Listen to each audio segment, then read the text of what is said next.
Olá, graça e paz. Hoje nós estaremos estudando sobre a soberania, a providência e as circunstâncias, tendo como base o texto que está em Esther, capítulo 4, versículo 1 ao versículo 17. Antes disso, eu quero orar com você e pedir para Deus trazer a iluminação necessária aos nossos corações.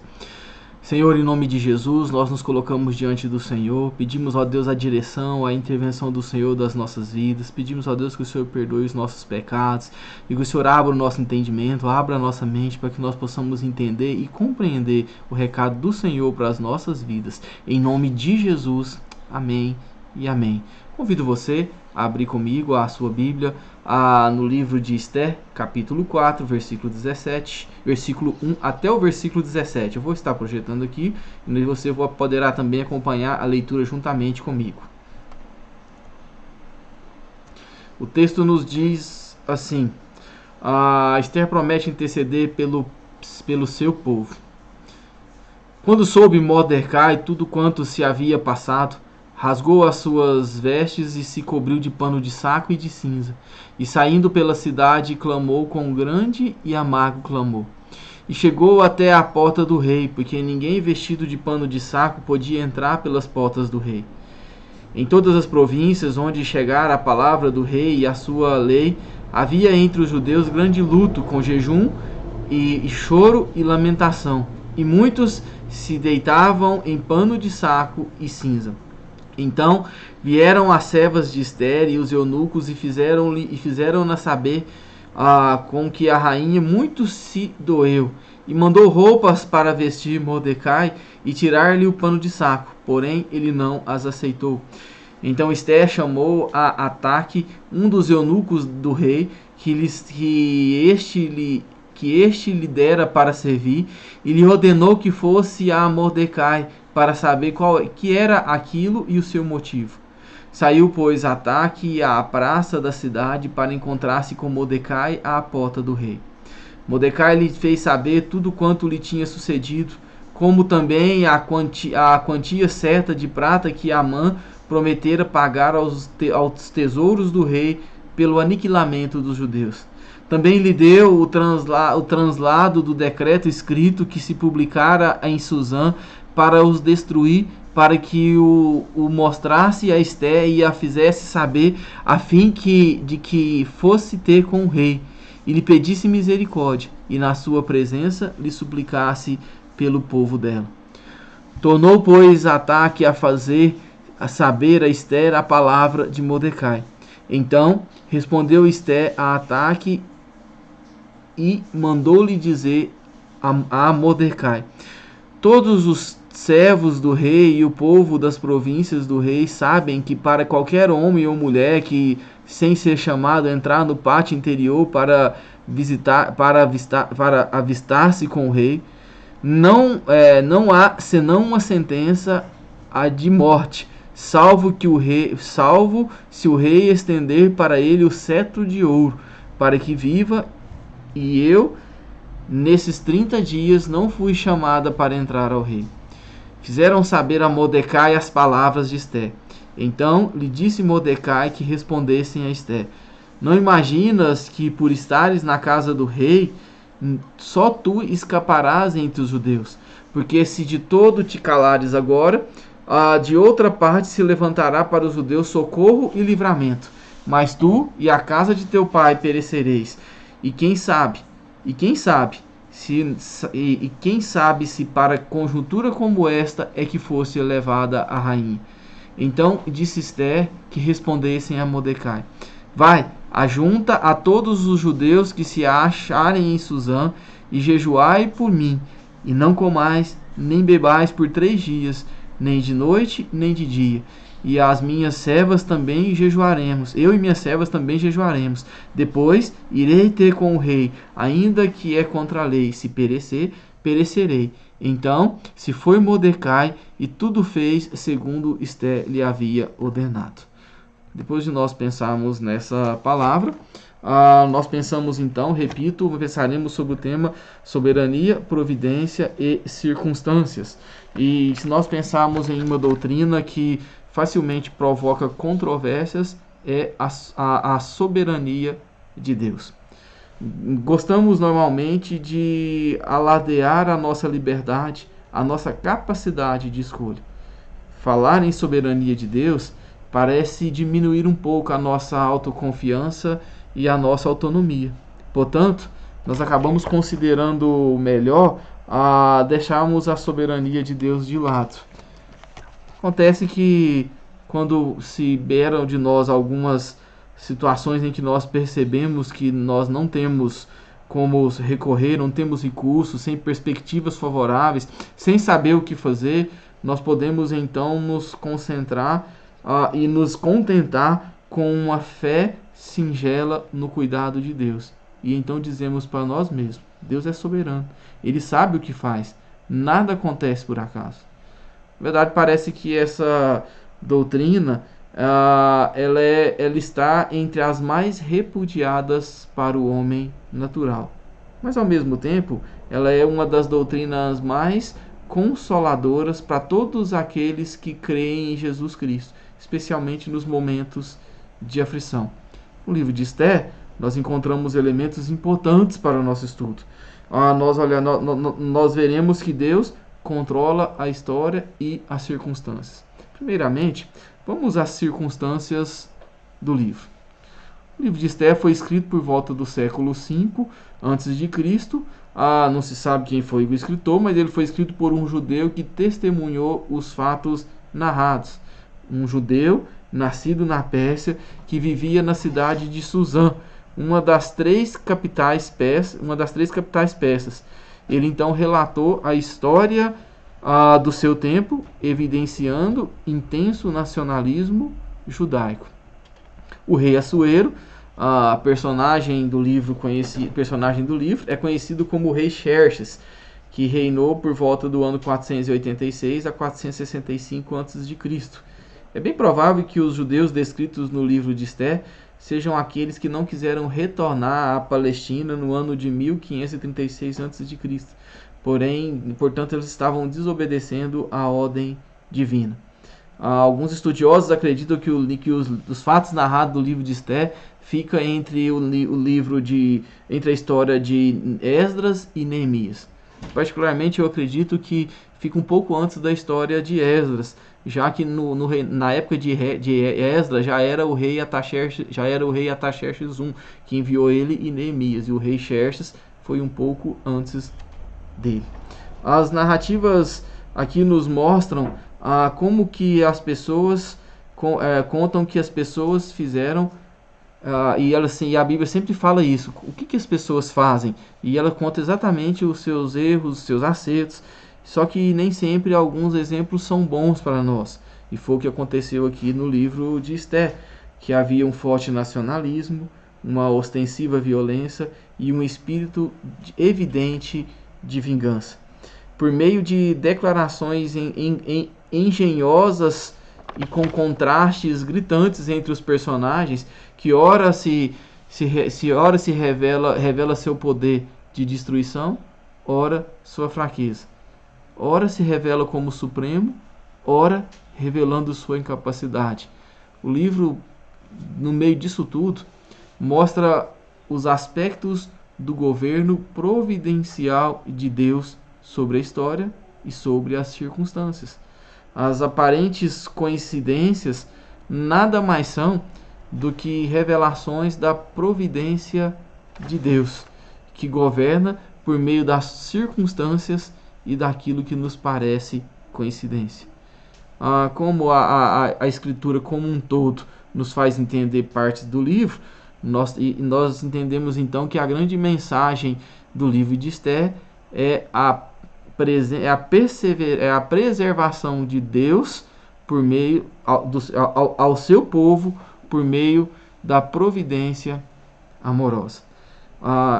Além disso, o livro ainda é irônico e sátiro, contando algumas características marcantes, por exemplo, como as contradições do rei Assuero, a sua impaciência, seu mau humor, mas que, portanto, tinha se deixava levar ali pelas mulheres que tinham fortes personalidades, entre elas destacando Vasti, Esther e Zeres, que era a mulher e conselheira de Amã. A gente entende um pouco então das características do livro de Esther. A segunda coisa que nos chama a atenção, que nós temos que olhar para esse livro aqui e pensar na história é: será que foi um acaso ou foi uma providência? Uma das questões difíceis da vida que aflige todo crente fiel é como identificar a vontade de Deus.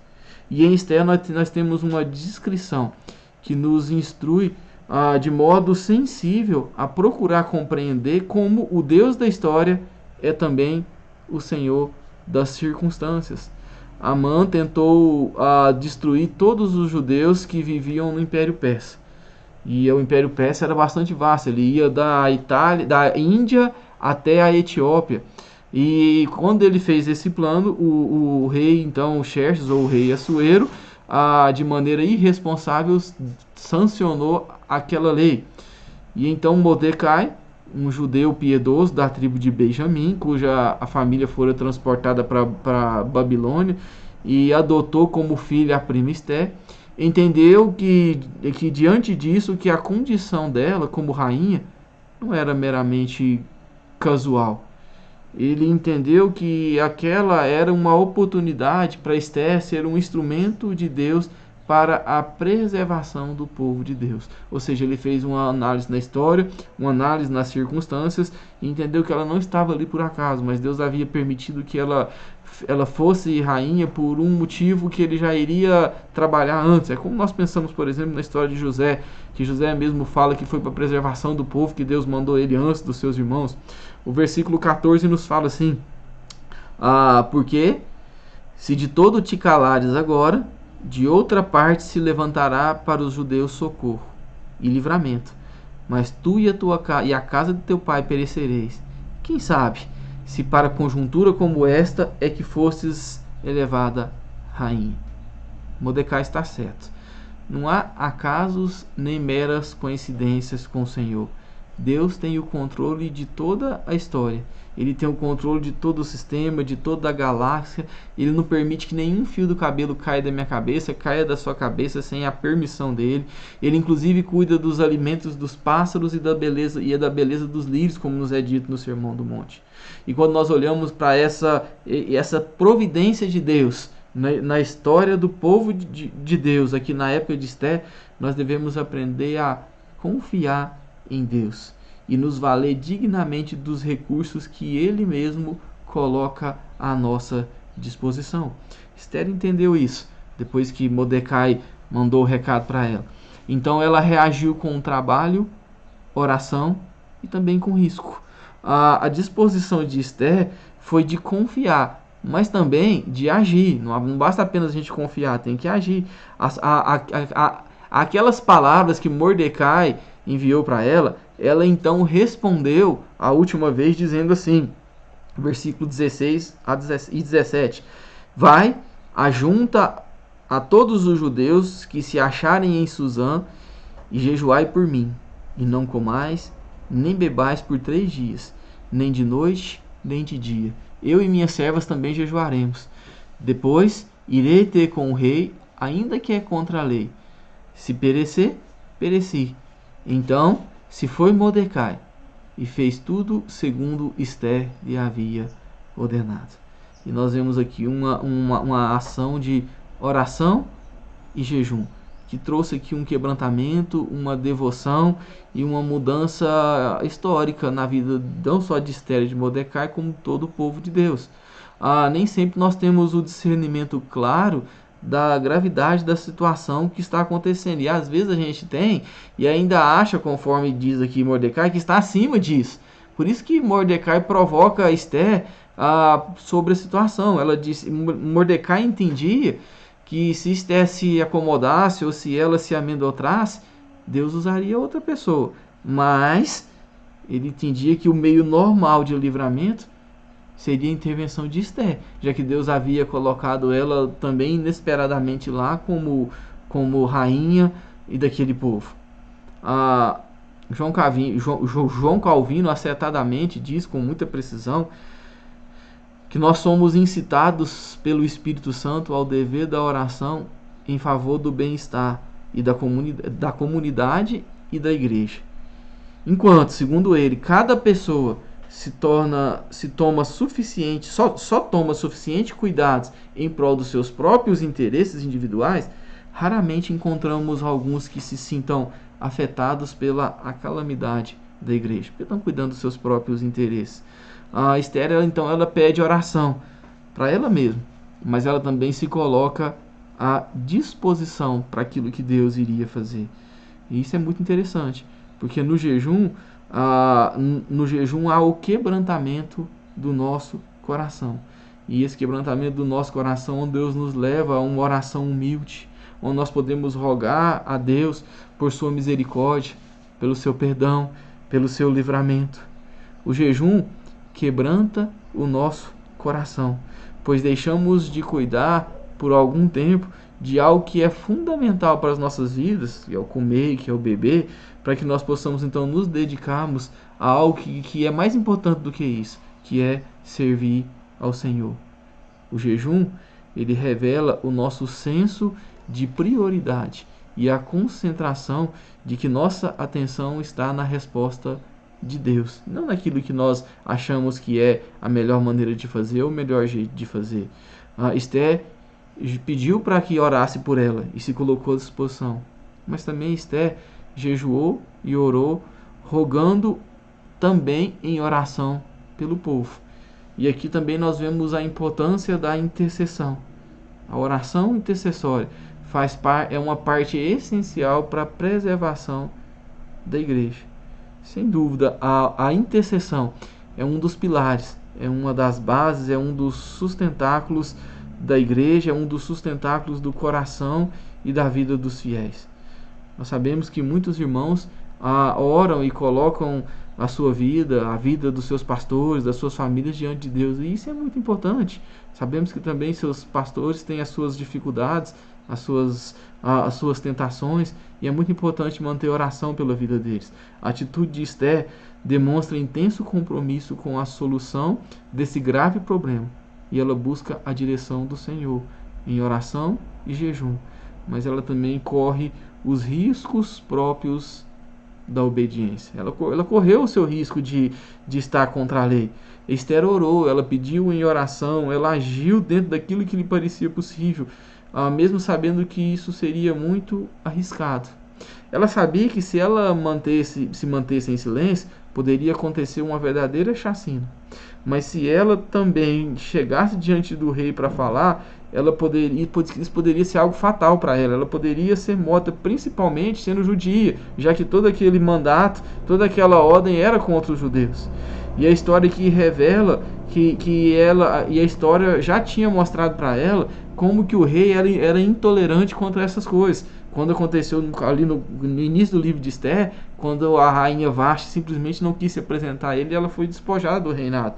Então ela tinha já um contexto histórico muito perto que mostrava para ela que a chance de acontecer algo com ela era muito grande. Mas se ela orou sinceramente, os atos dela então deveriam ser condizentes com isso. Por isso ela foi diante de Deus. E aqui nós temos um princípio muito importante para as nossas vidas. A oração, ela nunca é um ato isolado e descomprometido. Na verdade, toda a oração deve ser coerente com aquilo que nós pedimos. Se nós pedimos a Deus que nos dê um emprego, então é natural que nós saiamos à procura de um emprego. Se nós queremos progredir dentro de uma empresa, é natural que a gente então se esforce e faça o máximo possível do nosso trabalho para conseguir lá. Se nós suplicamos a Deus que nos abençoe nos exames finais da escola, nós temos que nos preparar para eles. Se nós pedimos a Deus para que Deus nos livre de algo, para que Deus nos dê força a alguma tentação ou alguma coisa, nós temos então que nos colocar à disposição de Deus e fazer o máximo para que Deus nos livre daquilo, para que a gente corra dessa luta. Se nós oramos por um filho que está desviando da palavra, nós temos que conversar com ele e mostrar para ele como é importante servir ao Senhor. A oração, ela não é simplesmente para alívio da consciência. Antes, ela é a confissão da nossa limitação e a confissão da nossa confiança em um Deus que age por nosso intermédio e também que age em outros por nosso meio. O texto nos diz: depois irei ter com ele, ainda que é contra a lei, se perecer, perecerei, ou se perecer, pereci. Ou seja, ela se dispôs a correr os riscos. Então, quando ela chega lá, na hora de agir, Esther então se coloca diante do rei. Ela procura o rei, e eu imagino que esse momento era um momento de muita tensão para a vida dela, porque ela se apresentava ali diante daquele rei que não tinha muita paciência, e também diante daquele que tinha seus impulsos, e também diante daquele que possivelmente era o segundo homem da Pérsia e que tinha um ódio mortal pelo seu povo e que já estava inclusive com prazo marcado para exterminar o seu povo. Mas assim mesmo, veja como que essa mulher agiu com sabedoria e com controle das suas emoções. A rainha era judia. No entanto, ali está Esther, sendo dirigida por Deus, com discernimento próprio, agindo com a aparente frieza, não deixando de transparecer os seus sentimentos, que de fato deveriam estar todos borbulhando ali diante de toda aquela luta. Nesse banquete, Esther renova o seu convite mais uma vez para o dia seguinte.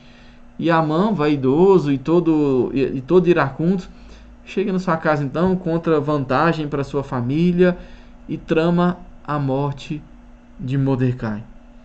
Mordecai, por sua vez, sendo coerente com a sua fé, quando Amã sai dali, ele não se inclinou, porque ele sabia que só se inclina diante de Deus.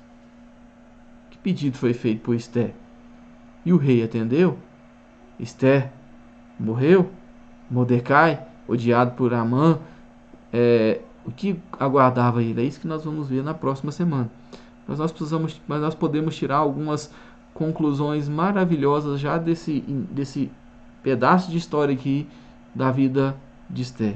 A primeira delas, algumas conclusões para a nossa vida, é que Deus revela seus atos soberanos por meio dos fatos aparentemente causais. Nada escapa do seu controle. A soberania de Deus se manifesta ordinariamente por vários meios. E a nossa oração, o que nós devemos indagar, o que nós devemos pedir a Deus sinceramente, é a respeito do nosso papel, do cumprimento da promessa de Deus. Onde Deus nos colocou? Ele nos colocou para sermos servos e servas valorosas do Senhor. A segunda coisa que nós aprendemos é que a glória de Deus se manifesta, ou a glória de Deus se manifesta em sua resposta às nossas intercessões. Quando nós oramos uns pelos outros, quando nós oramos por nós mesmos, a glória de Deus se manifesta muito claramente. Então todos nós reconhecemos com gratidão a bondade de Deus. E toda a igreja é edificada por isso. Como é bom saber que nós temos um Deus que é soberano sobre todas as coisas, que age inclusive nas circunstâncias. Como é bom saber que Deus ouve as nossas orações, ouve as nossas intercessões e nos faz sentir confortáveis e nos consola por meio disso. Se nós confiarmos na soberania de Deus, então, meus queridos, a intercessão será uma prática comum nas nossas vidas, assim como a oração, porque nós vamos entender que nós não podemos nada sem Deus. Nós devemos pedir aos nossos irmãos que orem a nosso favor. Ao mesmo tempo, devemos comprometer também nessa luta. Quando nós intercedemos uns pelos outros, nós dividimos as nossas cargas, nós amenizamos os sofrimentos e fortalecemos o nosso coração. O próprio apóstolo Paulo, escrevendo aos Romanos, no seu capítulo 15, versículo 30, pediu para que os irmãos de Roma lutassem juntamente com ele nas orações a favor dele diante de Deus. Então essa é uma aplicação maravilhosa para as nossas vidas. Uma segunda aplicação que nós podemos tirar dessa vida, na vida de Esther, é que a nossa vocação é múltipla dentro das esferas em que Deus nos chama para atuar. E nós precisamos ter a sensibilidade espiritual e nos dispor a obedecer a Deus com inteligência, submissão e determinação. Certamente Esther nunca se via no papel pelo qual Deus iria colocar ela. Para ela seria muito mais confortável se contentar com mais um lindo rosto no palácio, mas Deus havia chamado ela para uma vocação muito maior. E a terceira aplicação que nós podemos fazer ao nosso coração é que fé não elimina nossa responsabilidade de pensar. Pensar não exclui a fé. Ambas as atitudes devem caracterizar a vida do cristão, a fim que a nossa fé seja compreensível e a nossa razão seja guiada pela nossa fé. Esther acreditava em Deus, acreditava na soberania de Deus. Esther orou, Esther jejuou, mas Esther valeu da sua inteligência. Mesmo que aos olhos humanos isso não desse certo, isso não invalida que fé e inteligência devem caminhar de mãos juntas. Então eu quero orar com você, com essa história, lembrando que Deus é um Deus soberano, que Ele cuida de todas as coisas e que isso é um consolo muito grande para o nosso coração. Vamos orar ao Senhor. Senhor nosso Deus, nós nos colocamos diante do Senhor, diante da soberania do Senhor. Sabemos, ó Deus, que nós não conseguimos muitas vezes entender as situações, algumas nós sabemos de onde vem, outras não, mas sabemos que o Senhor não nos coloca num lugar por acaso, que o Senhor não permite as coisas acontecer por acaso, que o Senhor, ó Deus, nos faça descansar no Senhor e que o Senhor, ó Deus, possa despertar a tua igreja, ó Deus, para orar, para jejuar, para interceder e para assumir o seu papel como povo de Deus aqui neste lugar. Em nome de Jesus. Amém e amém. Que Deus te abençoe.